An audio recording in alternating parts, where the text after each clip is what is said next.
All right, folks, welcome to another live Q&A. We're going to talk about ground school questions today. We do this every 2 weeks, and I see that we have a few people here in the chat. I see Matt Bagwell. Thanks, Matt. Matt is always on our drone and airplane channel asking questions, so thank you for being here. And we'll let people come in and start asking you questions. If you have any questions, just put them in the comments. This is how we do things, whether you're on YouTube or you're in the Facebook group. And then I'm going to answer your questions as we go.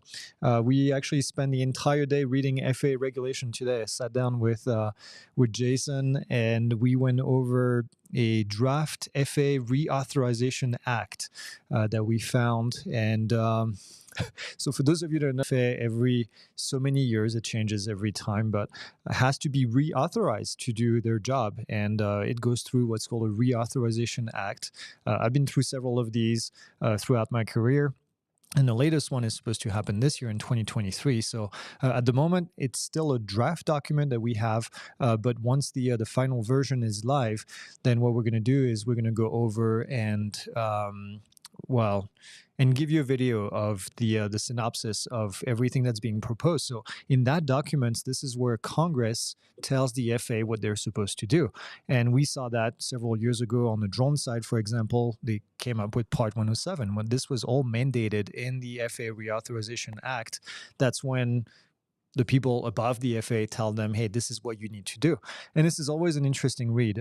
At this stage, we've only gone through the drone section, which was about 85 pages. So we spent most of the day today reading through it, making sense of it, taking notes, seeing how the industry is going to be affected by this.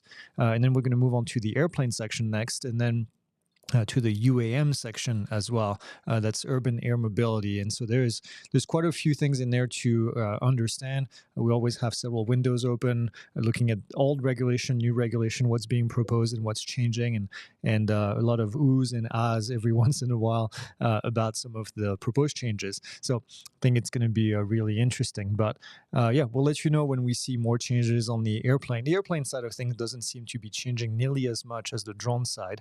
The drone side is always changing because the FAA is trying to figure out what to do with drones, and sometimes it feels like they don't always know what's going on. So I see Marty Jenska is in there. Saw Marty when we were at Sun and Fun.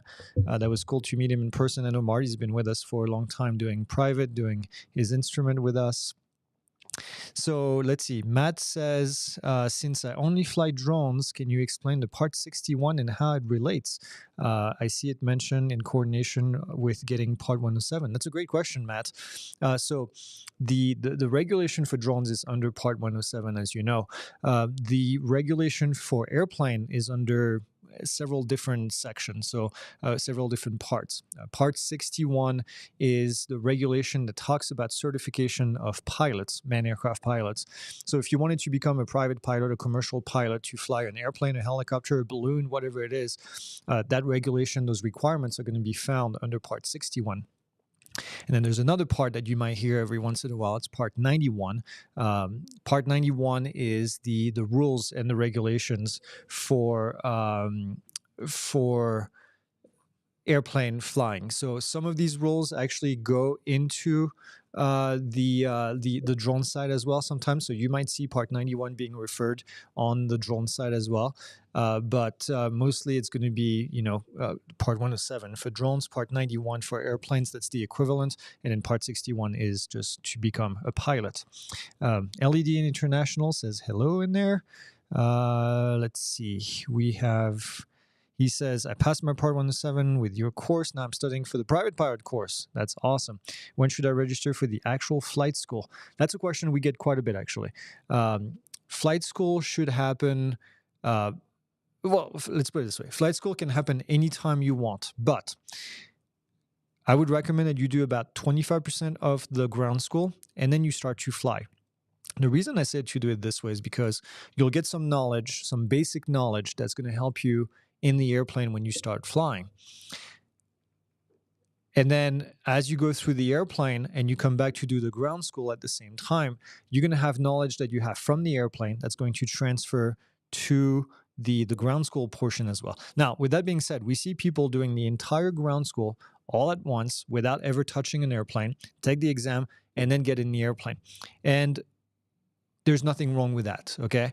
Some flight schools actually require that you come in with the written exam already done. So having done the ground school already, I like to tell people fly a little bit while you're doing the ground school. Some of these concepts are going to make a lot more sense, like setting up the altimeter. We have a lot of people that don't grasp that concept of having to set the altimeter using the different altimeter setting, the different pressure settings in there. So that always makes a ton more sense.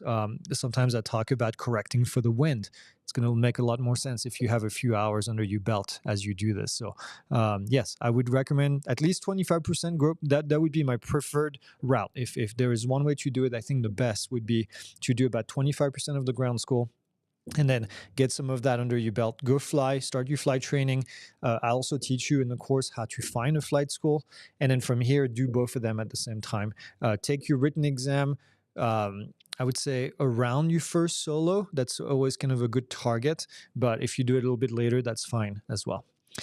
Okay, Connor Walder is saying, for tracking flight time, does it start when I'm airborne or and end when when I land?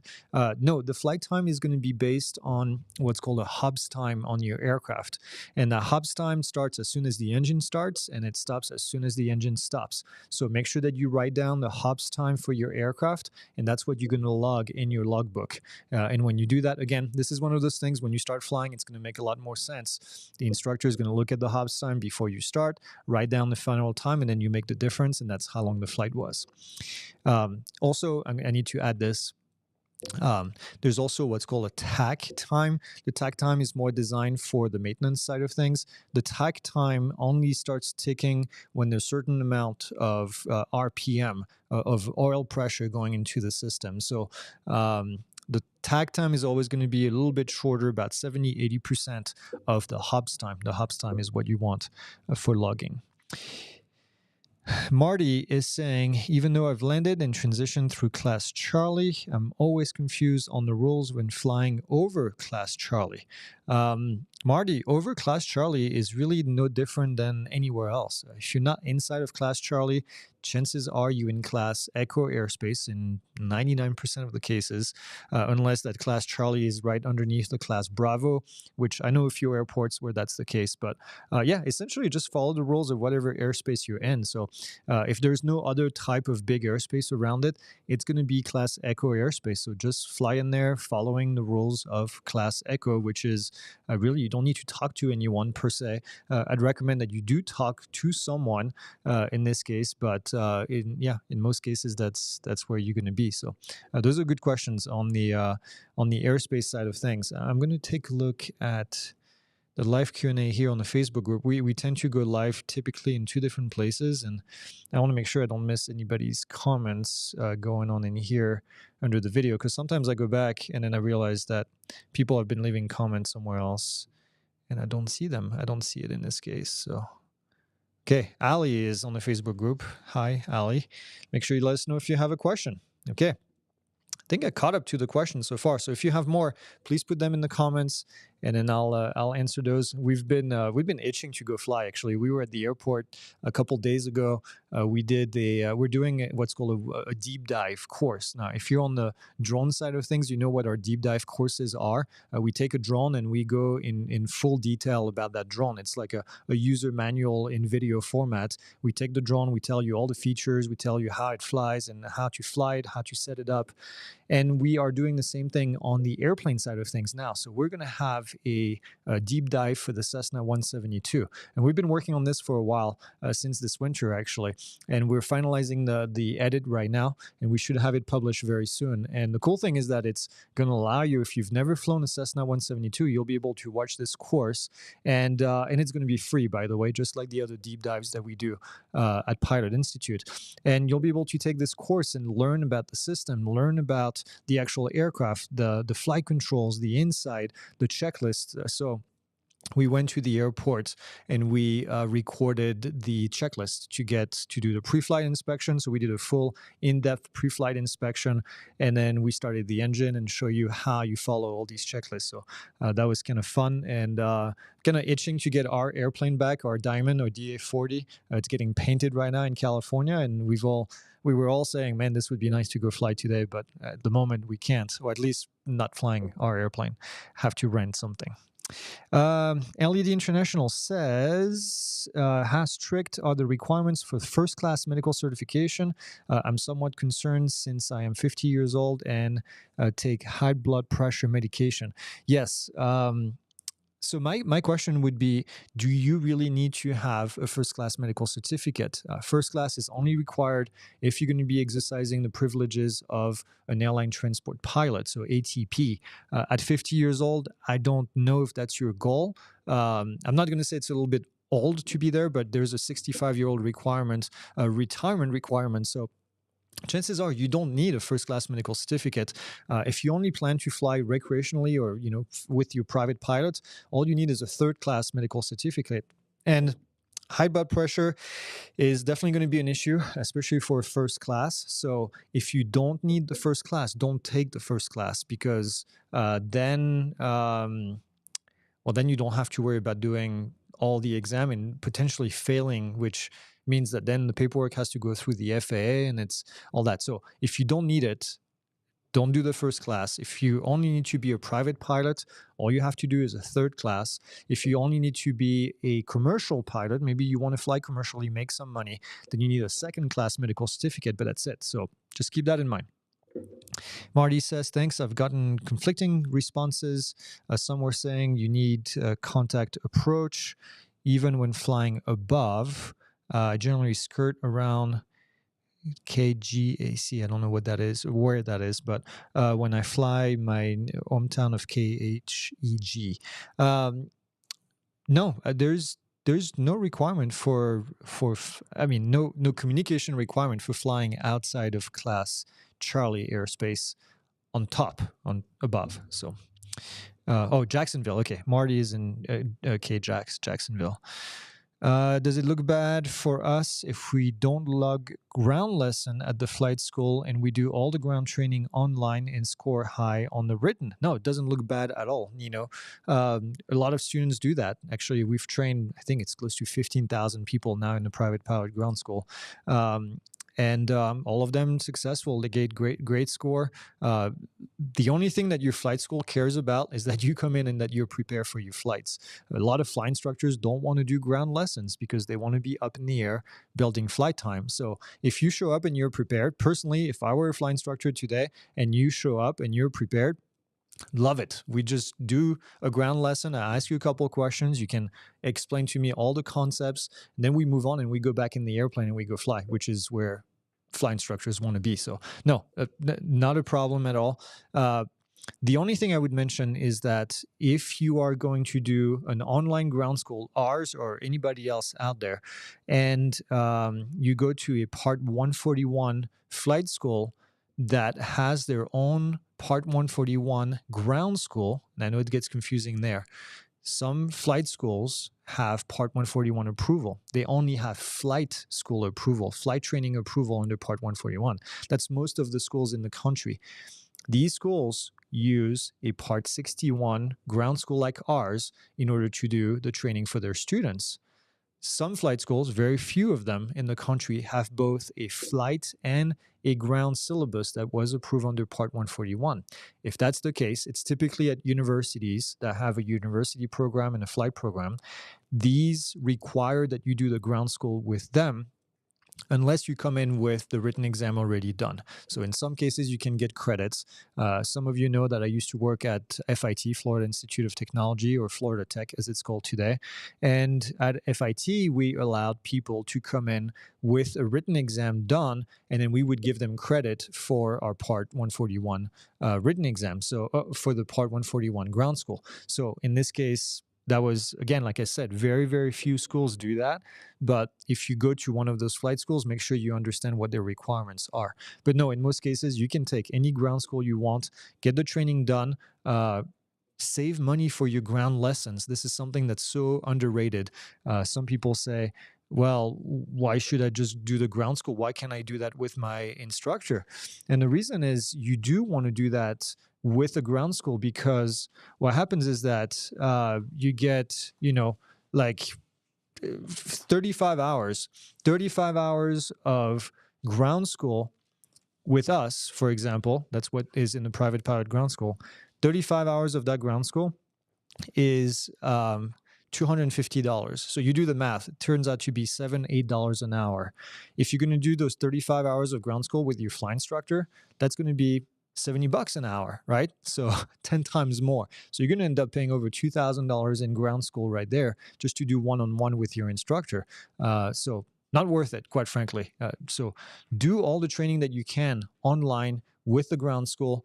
Get ready for your lesson. Next time you have a ground lesson with your instructor, take a look at the syllabus and say, hey, what are we going to talk about next week or tomorrow? And then go back to the ground school, study all these topics, show up prepared, show your instructor that you know your stuff, and then you'll spend half the time on the ground with the instructor. Plus, your instructor is going to love you, because then he or she won't have to teach you all the different topics. So definitely something that you want to consider. All right. Karen says, hi, Greg. The plane instructor I was going to use was located in Avon Park, Florida. I know where that is. The plane has since been moved by the owner to Winter Haven. Can you recommend an instructor in Winter Haven? I don't know anybody out there, but I'm going to say this. There's an app called Instruct Air. I'm going to pull it in here. It's instructor, but Instruct Air, AIR at the end. Go take a look at that website. You'll see people that are registered in there. It's a great place to find an instructor to teach you individually in specific locations. So hopefully that helps. Hopefully there's somebody based out there. If not, what I would recommend, and this is for anyone out there that's looking for an instructor, on the weekend, if you have access to that area, go to one of the hangars and you see a hangar that's open with somebody flying an airplane in there or about to fly an airplane. Go talk to them and see what they say. Say, hey, I'm looking for an instructor. Do you know anyone around here? Typically, those communities are pretty small. Everybody knows everybody. Everybody knows who's an instructor, who's a good instructor, and they might be able to give you a good recommendation for someone nearby that can help you with your fly instruction. But yeah, I feel you, Karen. This is difficult. Sometimes we have students coming to us and say, oh, I used to have a great instructor, and then now he or she is gone because they get their flight time, and now they're flying at the airlines, and now have to find a new instructor. So that happens a lot right now because the airlines are very hungry for people, let's put it this way. And so you might see a pretty high turnaround in your fly instructor, which sucks for you as a customer. I remember when I did my training back in the days, it was right after 9/11. So our instructors were not going anywhere because nobody could get a job. So we had very experienced instructors that were out there for a long time. And so I got lucky because I got to be with experienced people. But throughout my career, I've seen the airlines hiring a lot. And all of a sudden, we lose all of our instructors because the airlines are hiring like crazy. And then they put the 1,500-hour rule in place, and that kind of slowed down again. But she said, thank you. Winter Haven is about 4 miles from me. The airplane owner was able to get a hangar, so he moved the airplane. Yep. Well, that's having an airplane in a hangar in Florida is a great thing. Florida is how you turn your airplane into a rust bucket by having it outside. And so having it inside is a great thing. All right, let's go back to the Facebook page, see if anybody else is in here. And yep, Michael Thompson is in there. Hi, Michael. Just says nice. All right, any more questions? Put them in here. We're about 20 minutes in. I usually go for about an hour, but if we need to end up early, we also end early sometimes. And I noticed earlier we had a chat disconnect. Oh man, we had a crazy experience last week on our drone side. We got bombarded by crazy people. I think it's just bots from YouTube, and we had to shut down and then restart kind of the whole chat. That wasn't fun. So hopefully it doesn't happen here on this one tonight. So let me know if you have questions in the comments. Put them in here. we have something else that I can talk about in the meantime. Uh, we are working on a cool course. It's going to be a maneuvers course. Um, we're going to help you complete and learn your maneuvers using an online course. And we've been recording quite a bit of content for it. And it's going to be super interactive. I don't want to say much more because we're still in a development phase right now, but I'm really excited about it because I've always struggled with, well, not struggle. I've never wanted to teach people how to fly airplanes online because it's not the right way to do it. So I never wanted to have a course that was based on giving you tips on how to learn to fly until you get some flight training from a flight instructor, because I don't want you to get bad habits. So what this course is going to be, it's going to be a companion to you and your flight instructor as you do your flight training. And it's going to help you when you get home to practice your maneuvers. And we're going to give you tips on how to complete these maneuvers and how to remember the procedure. I think I've mentioned this before, but I used to just sit down and basically close my eyes and rehearse my maneuver. Here's a stall. You reduce the power, you pull back on the flight control, you wait for buffet, and then you add power. So you do all these things, and they just happen in your head. So we're working on the way to do a procedural trainer, if you want, that's going to help you. And we have some really cool graphics and cool animations and cool interaction. So I'm excited to share that with you guys when it's going to go live. Okay. Marty says, still waiting for my hanger. Almost a 2-year waiting list. Holy smokes, 2-year waiting list when I first put my deposit down last June. Well, hopefully it goes quicker than that. I know the feeling, Marty. It's pretty bad here in Prescott as well to get a hanger. So we are also on the waiting list for ours, and hopefully it doesn't take that long. But yeah, that's crazy. Nino says, what are some very common ways people fail their check ride? Ooh, that's a good question. Well, there's several things you can do during a check ride. The first one is not know your topics. That seems to be the pretty obvious one, but not knowing something, but not only that, not knowing and making it up, rather than not knowing and then looking it up. Okay. So if you sit there, the check pilot asks you a question and you realize that you don't know the answer and you start making stuff up, the check pilot knows the answer. So he or she is going to figure out that you're not understanding this topic, and they're only going to keep digging deeper and deeper. And if this is a topic that you're weak on, you're done. That's the end of the check ride pretty much. So what you can do instead during the check ride, you don't know something and you can say, you know what? I don't remember the answer right now, but I know exactly where to find it. Now, don't do that for every question, right? But you can basically just say, okay, I'm going to, and if this is the oral, obviously in the airplane, it's going to be a lot more difficult. But if this is during the oral, you're going to say, I know it's in the P hack right here. So you take your P hack, you pull it up, you open it up, and you say, oh yeah, yep, it's right here. And then you close the book and then you move on to the next question. So it's okay not remembering everything. Regulation, for example, you might remember most of the regulation, but some of it you might not. So you might say, okay, well, I can look it up. I know exactly where it's at. So especially if it's not something that you would need on the fly. I don't know how else to explain it. Not a piece of regulation that you would need immediately. Then it's something that you can look up. For example, how many hours are required in order to be an instrument rated pilot? I've been doing this for 20 years. I know most of them top of my head, but there's still some. And if somebody comes and asks me a question, I'm going to pull the FARs and I'm going to go look in there and I'm going to read all those requirements. Okay. Same for private, same for commercial. I know the basic ones, but not all of them. So those are the type of things that you don't have to remember all of it. So that's one way that you can fail your check ride. Another way that you can fail your check ride that you would fail before you even get started is by not bringing all the equipment that you need and all the documentation that you need. Not having the right endorsement, for example. That's an automatic unsat. Then you have to come back. I've managed flight schools, as I mentioned before. From time to time, we'd have an instructor that forgot to give the proper endorsement to their students, and it's never happened to me, luckily. But it's always there's so many endorsements that you need to give out. You really have to make sure that somebody has checked your logbook before you go out. Make sure you trust your instructor on that. Make sure you do your own research as well, but make sure that you show up with all the right documentation. So.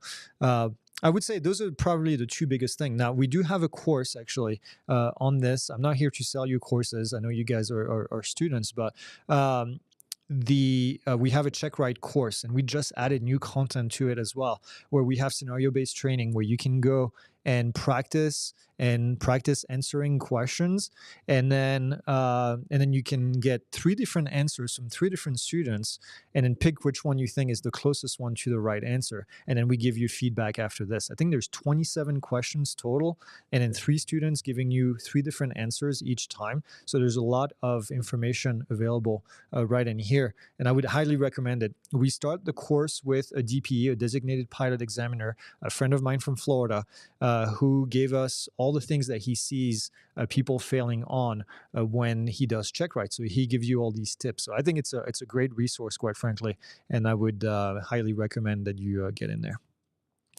Marty is asking, will this be part of the existing PPL or a separate deal? I'm guessing you're talking about the maneuvers course. The maneuvers is going to be separate. We'll make it affordable, but it's going to be separate. And then you'll be able to buy it as a bundle eventually with the PPL if you're going to be doing this. Tuning into a VOR but failing to follow it. Yeah, happened to a student I knew. That is definitely one way to fail your check ride. When you go fly, just relax. Just do your flight. You've been training this whole time. Just keep following all the procedures that you've done. I've seen people failing because they forget to do a checklist, doing something different on exam day that they did perfectly for, all these years of or all these months of training. Why change something all of a sudden because there's a different person sitting next to you? Don't do that. Just keep doing the same thing that you've always done. I think that's a tip that Jason in our course, our DPE, talks about as well. So, yep, make sure you don't do that. And yeah, tuning into a VOR and not following it, it's a pretty bad idea, I would say. Clearing turns. Yeah, clearing turns. I was actually going to mention clearing turns that people fail on. Before you do your maneuver, make sure you do your clearing turn. Again, this is something that you've done probably 100 times before your check ride, and all of a sudden you show up the day of the exam, you're going to do your maneuvers, and then the check pilot is going to say, okay, well, let's go ahead and give me a slow flight right now. And then you go, because you just want to get it done, you go into that checklist in your head, okay, I'm going to do this, and you forgot to do the pre-maneuver checklist. You fail the exam right there because you didn't do your clearing turn. So yes, Marty, thank you for that. That's a great suggestion right here. All right, anybody else on this side? Calvin says, if my goal is to become an airline pilot, is 57 years old too late to start from zero to hero? Ooh, this is a tough one, Calvin. So in the United States, there is a age limit of 65 years old to be an airline pilot. At 57, by the time you're done with your commercial pilot certificate, let's say it takes you about 2 years, which is on the fast side, you'd be 59, and then you have to build 1,500 hours of flight time. That's going to take you probably another 2 or 3 years. You'll pretty much be ready to be forced to retire at this stage. So unfortunately, I'm going to say at 57, yes, it is a bit late to want to be an airline pilot, but I'm going to follow up with this. There are a lot of jobs out there where you can be a pilot making money as a commercial pilot without being an airline pilot. So you could fly for a company that gives tours. Okay, we live close to the Grand Canyon. You could be working for a company that does Part 91 operation and gives tours around the Grand Canyon. That doesn't require retirement at 65.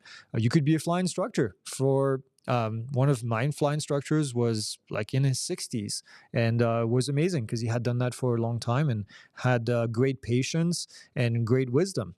And his name was Dan Beard, and he was doing this as a career instructor. So there are a lot of things that you can do past age 65 that are not airline related and that still will make you money. So I would say no, it might be too late. I hate telling people, you can't do something, but it might be too late to be an airline pilot, but it's not too late to be a pilot and to make money as a commercial pilot. So, and also, I'm going to add even that more. One more thing is to be a commercial pilot, not an airline transport pilot, you need 250 hours minimum under Part 61. That's a lot less than the 1,500 hours required to be an airline transport pilot. So you could start making money a lot sooner as a commercial pilot than you would as an airline transport pilot. Although to get there, you'd more than likely be making money and building your flight time. Okay. Any other questions on YouTube? I'm going back to the thing. Calvin says, thank you so much. You're very welcome. Go do the training. I think it's fun. I mean, becoming a pilot, I'm sure everybody who's flown that's in the chat can tell you it's like one of the best feelings.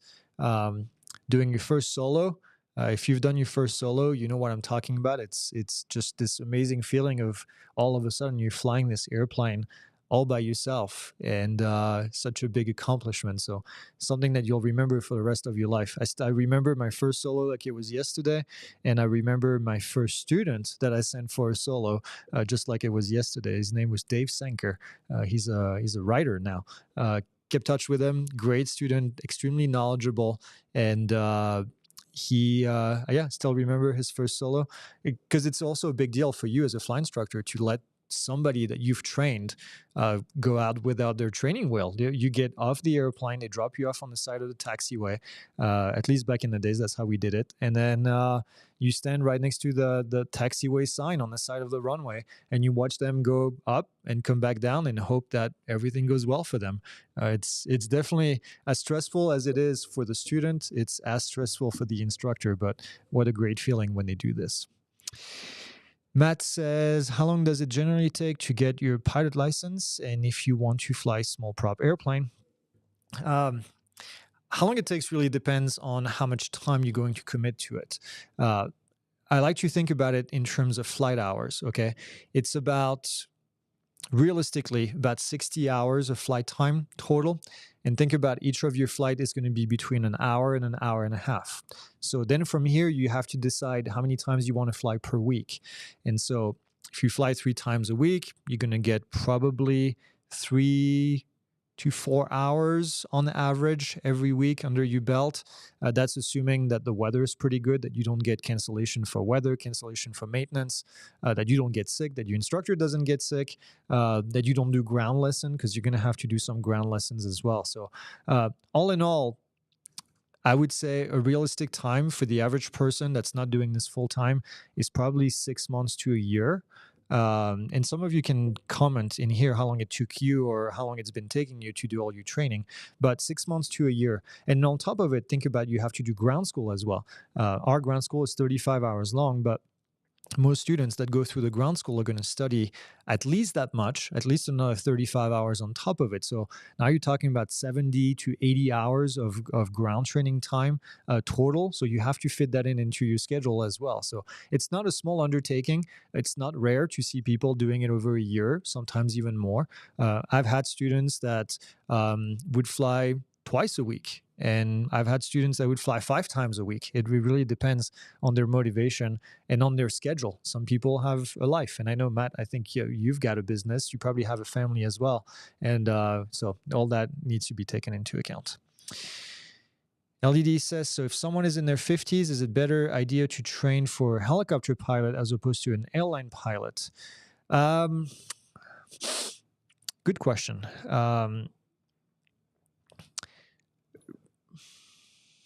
I'm trying to think how to answer that. The opportunities as an airplane pilot are definitely going to be different than the opportunities as a helicopter pilot. So there's a reason there are fewer helicopter pilots out there than airplane pilots, mostly because of the amount of jobs that are available to fly each. There's a lot more airplane that are built than helicopters. And so... And I'm not a helicopter pilot, but I would say I don't know actually. At 50, like I said, it's not too late, even at 50, to do airplane training and to get a job as a commercial pilot. As a helicopter pilot, you might be competing with a lot of younger people that companies might want to invest in to train so that they can keep them for a lot longer. I know it might sound like ageism, but that's kind of the reality of things as well. If a company is going to invest in training you, they want to make sure you're going to be around for a long time to go. So at 50, it's definitely not too late. I think it really depends on what you're interested in. Look at the jobs that are available as a helicopter pilot. Is this something that you want to do? A, a private helicopter pilot, aka flying somebody's personal helicopter and you're their pilot, that's an opportunity. You can also do that on the airplane side, flying somebody's jet. One of my bosses from FIT a long time ago, Ken is probably in his 60s now, maybe even more, and he's flying somebody's private jet around. So that's something that he did later in his career. He was a pilot, went into academia, and then decided to become a commercial pilot again. Didn't do the airline route. He did the commercial, the private jet route, and it worked out really well for him. So yeah. Marty says, took me over a year, 82 hours before my check ride, and I was in no hurry. See, a year. I think that's great, Marty. I mean, I know I know you're retired, and 82 hours is not far from the national average of 60, 65 hours. And yeah, you did it the right way. Took your time. And Matt says, that was my thought to possibly flying helicopters. So something to keep in mind with helicopters is that the training is going to be a lot more expensive. Flight hour in a helicopter is 2 to 3 times more expensive than in an airplane. So it's gonna take, I think, roughly the same amount of flight time to get the private pilot license, and then you need to do the commercial pilot license. But the cost is going to be a lot more for sure. So something to consider before you go into that. Make sure you understand the jobs available at the end of it, and make sure that this is something that you want to do. The jobs on the helicopter side are very different than the jobs on the airplane side. What's the difference between an airline pilot and a commercial pilot? The difference is about 1,250 hours to get there. Lego fan. We have a Lego fan over there. I'm a Lego fan as well. The difference between an airline pilot is what we call ATP, Airline Transport Pilot. It's a certificate issued by the FAA. It's the highest grade of certificate you can get as a pilot. And then the commercial pilot certificate is one step under that. Commercial is when you can start to get paid to fly stuff. In order to fly for the airlines, aka carrying passengers under Part 121 or Part 135, then you're going to need to have an ATP, Airline Transport Pilot Certificate. To be a commercial pilot, you need to have 250 hours of total flight time at a minimum.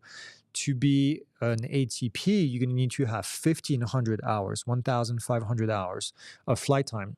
And there are some reductions in flight time. If you go to a 4-year university, you could get away with 1,000 hours, but it's still a lot more than 250. So the difference, obviously, between the two is the type of aircraft that you can fly. So if you want to fly for Delta, for United, for Southwest, for anyone out there, JetBlue, you're going to need to be an airline transport pilot. If you want to fly for FedEx or UPS doing cargo, you're going to need to be an airline transport pilot.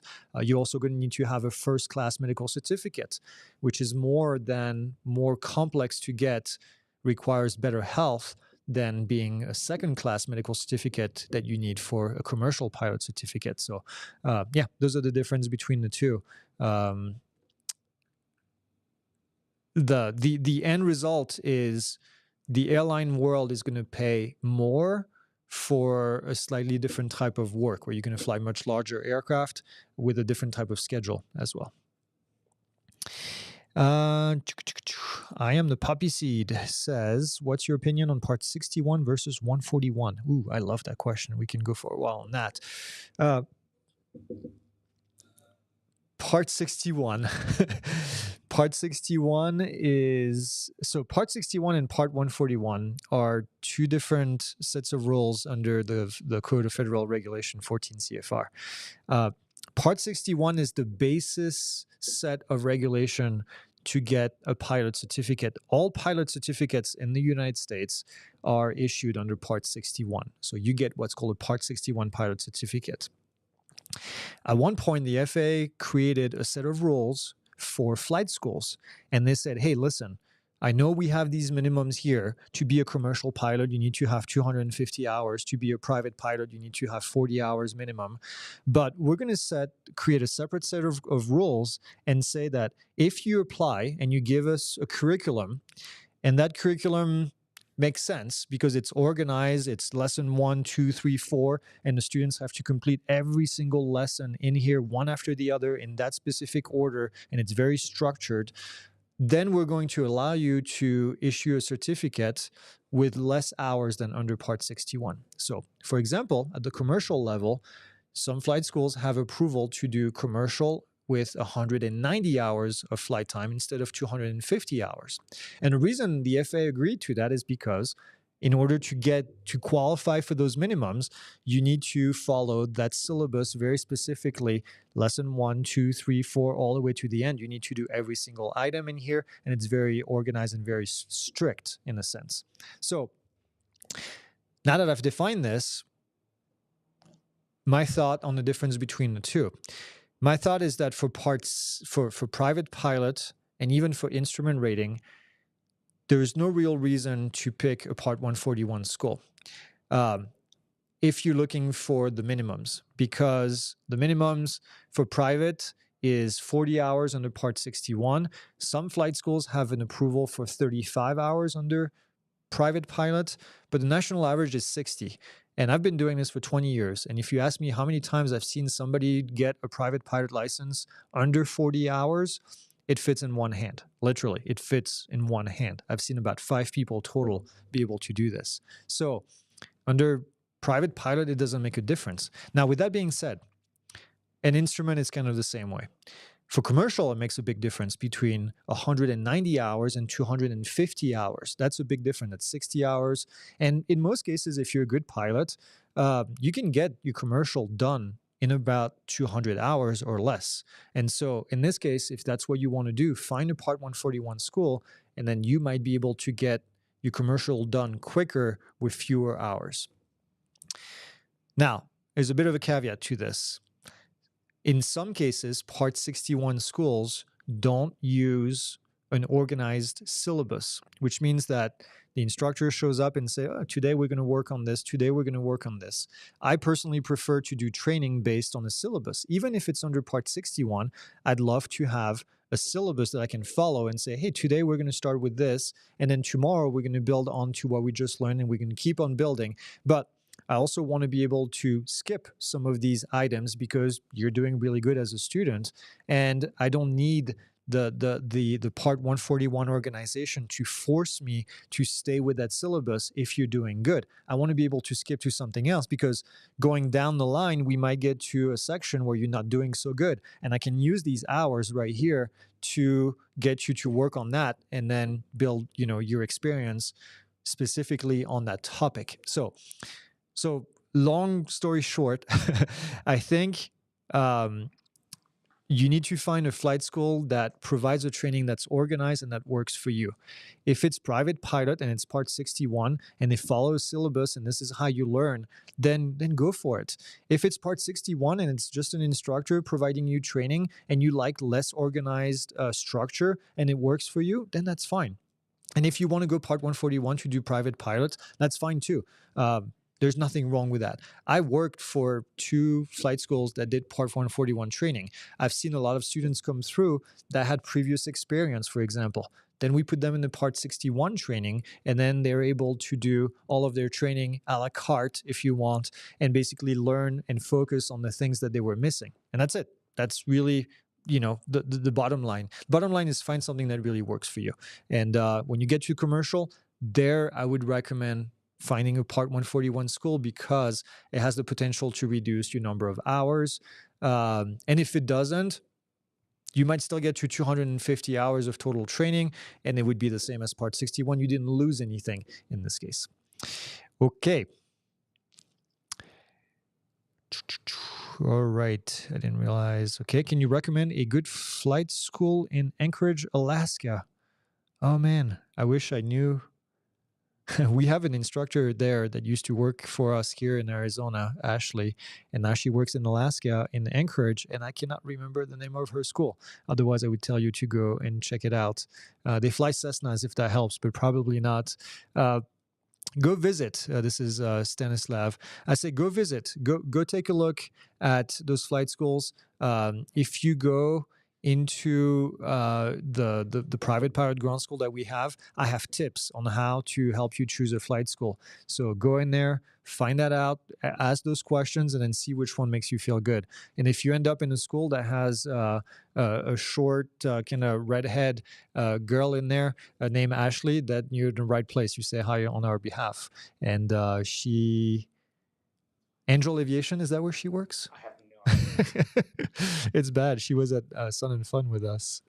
Land and Sea. I think she might be at Angel, actually. Angel Aviation sounds about right. But yeah. We'll find out before the end of the show. Yeah, we'll try to find out. We'll text her and find out where she's at.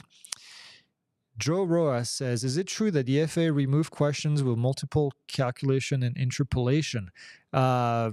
So what the FAA does with the question, the database is always a mystery. They don't tell anyone. About 20 or 30 years ago, they used to post all the questions that were in the database. Not the case anymore. I know that on a regular basis, they remove questions and add questions. Whether or not they remove those calculation and interpolation, I'm going to say I don't think that's correct, because we still have reports of students taking the exam, and nobody has mentioned anything of that sort. And we have a lot of people doing it on a regular basis. So I would not count on that. But even if they did, John, I'm going to say this. Interpolation, multiple calculation is a required skill to be a pilot.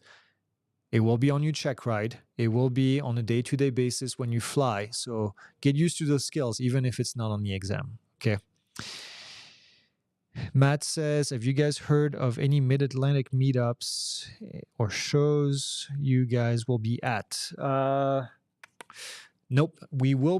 Our next show that we will be at is in Ohio at Flight Fest. After this, we will be in...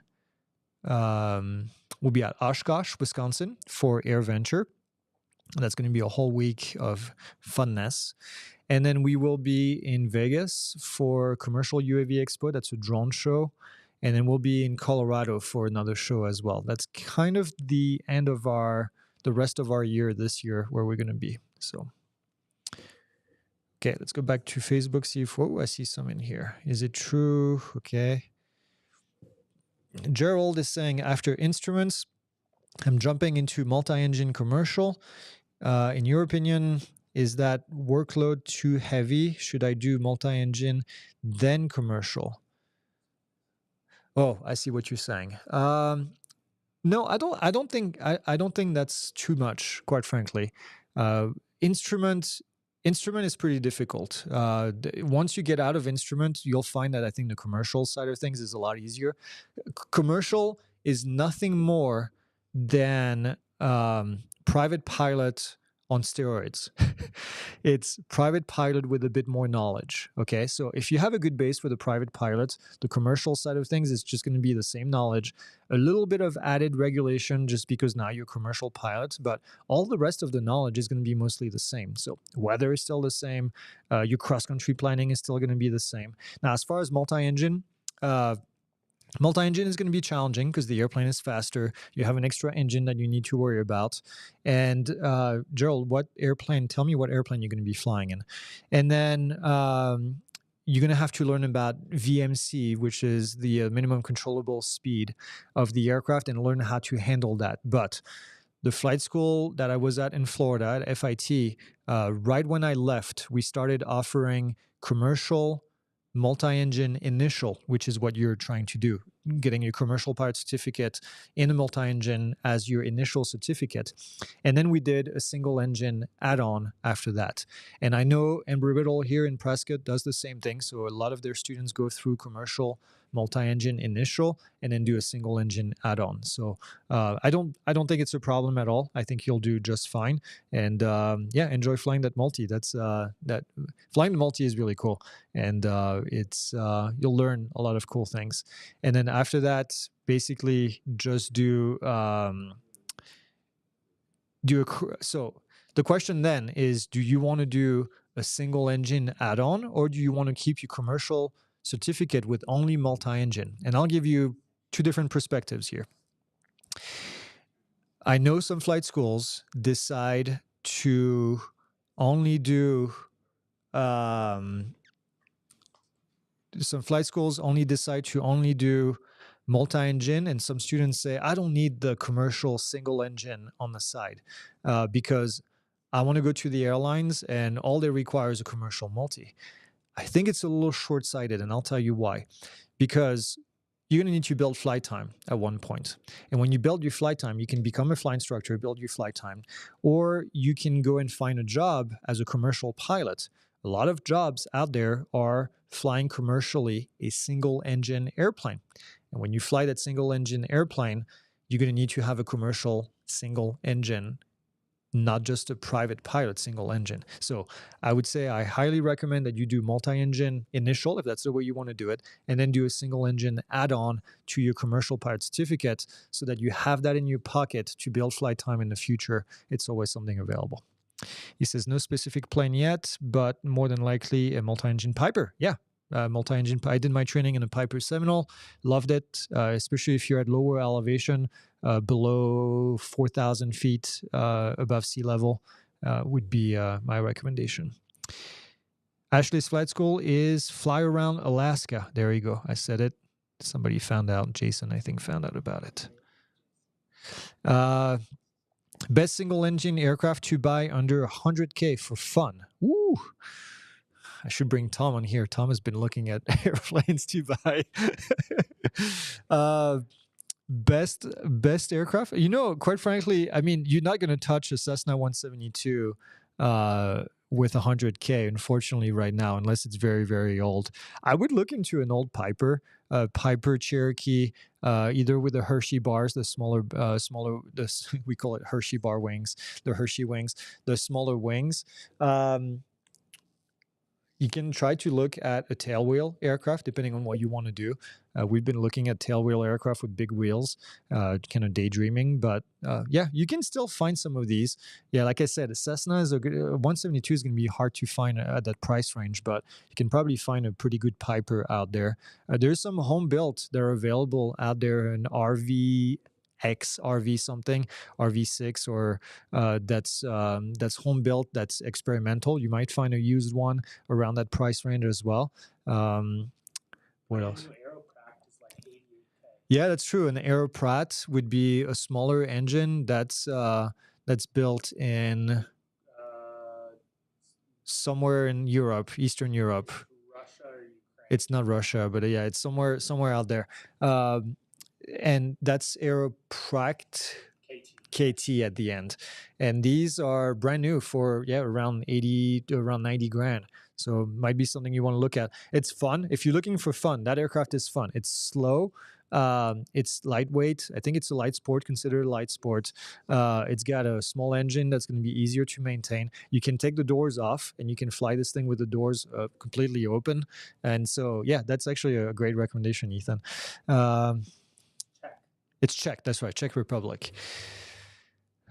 So yeah, look at those. For that price range, I'd probably hard to beat, especially a brand new aircraft. Okay. Stanislav says he's going to look at the school. Yeah, say hi to Ashley over there. Ashley is awesome. She's a great instructor. Okay, folks, we got 7 minutes to go. Any more questions? Put them in here. We went to Sedona right before sending the airplane to California to get painted. We went to Sedona for a flight, and I forgot how beautiful that airport is. If you're not familiar with Sedona, Sedona is what they call the aircraft carrier landing. It's this airport on top of a plateau, and all around it is just cliffs. And so when you land there, you have you don't have room for air. Let's put it this way. And so you land, and we did a full stop taxi back. They don't recommend touch and goes, but there's a little airport there. There's a little restaurant. We didn't stop, but I've stopped there in the past. You can get breakfast with a beautiful view. Sedona, if you're not familiar, it's got a lot of red rocks all around it. So as you're flying, it's a left-hand pattern to get to that runway, and it was just beautiful, red rocks all around. So if you're ever in Arizona, in the area, make sure you go fly to Sedona. If you're not familiar with the airport, take a flight instructor with you. It's definitely a little bit challenging, I'm gonna say, especially when you have some upwind. But yeah, in the diamond, it was beautiful, and we had a grin on our face, and we'll do it again very soon. Hopefully we get the airplane back in a few weeks, and we'll be flying again. Karen says, I will be taking my lessons in a Piper Cherokee 140. Yeah, I get a lot of hours in that airplane. What can you share about these planes? Love the Cherokee. The 140 is the smaller version of the Cherokee. I had a student that owned one, actually gave her instruction in that. And it's perfect plane for a trainer. You'll love it. Very forgiving. Great to do the training. Sorry, I just saw a comment, winning lottery numbers. Piper Cherokee, great for training, very forgiving on landing, very good on stalls. Always enjoy teaching in that airplane. I flew Cherokee 160, 180, 200. All these are great platforms. So Karen, I think you'll love it. Matt is asking for the winning lottery numbers. I found my ticket already, so I'm not going to tell you. We'll find out. If I'm not here next week, you'll know why. Although I can tell you, if I won the lottery, I'd probably still be working here because I love what I do. So I'd just be a lot less stressful if I won the lottery. All right, folks, we get 5 minutes to go. Ask your last questions, and then we'll wrap it up. Great discussion. A lot of great questions tonight. So thanks for stopping by for sure. Thank you to Matt. I made him moderator. Oh, yeah. Matt, you're a moderator now, by the way. Matt is very helpful on our drone channel, and so he's got that little thing next to his name. That means he's the little wrench means he's a moderator for us. So you'll be able to do that on the airplane side as well, on the drone side as well. Favorite aviation YouTube channel besides Pilot Institute, of course. Take a look at our friend Stevo1 Canivo. Stevo is he flies his airplane all over the place. He films the flights as a cross country and talks about aviation along the way. He's got a ton of followers, and we enjoy. We're actually one of his sponsors, but that's not why I'm saying that. But he's I would definitely go recommend watching him. And then Rebuild Rescue also. They have an airplane that was given to them, and he's rebuilding the airplane completely to make it fly. So he was given an airplane for free, and he's rebuilding it. Very entertaining to watch. I have to admit, I'm not big on YouTube. I don't watch a ton of YouTube just because we do YouTube quite a bit here and kind of get sick of it. There's a lot of a good other topics that I watch. I love tech, so I watch a lot of tech YouTubers, but not a whole lot of aviation YouTubers. Aviation 101 is also a good one. He's based in Arizona, I think, and he has a lot of entertaining flights all over the place. Past that, I'm sure I'm forgetting some people. Fly with Kay also. She flies her little, I think she has a Cherokee 140 actually, that she flies around and explains. She's pretty entertaining. She's very bubbly personality. And who else do we have on the airplane side of things? I like Mike Patey. Mike Patey. Yeah. Yep. That guy's got some awesome videos. And then the missionary guy, Missionary Aviation, yeah, he flies around and films his video. We tend to look at people that have cinematic channels because we enjoy their content and just traveling the world with them. So it's pretty cool. One more question here from Heavier Than Air and Ben. Who's Ben? Oh, thank you to Ethan and Ben. and Jason and everybody who's behind the scene when we do these things.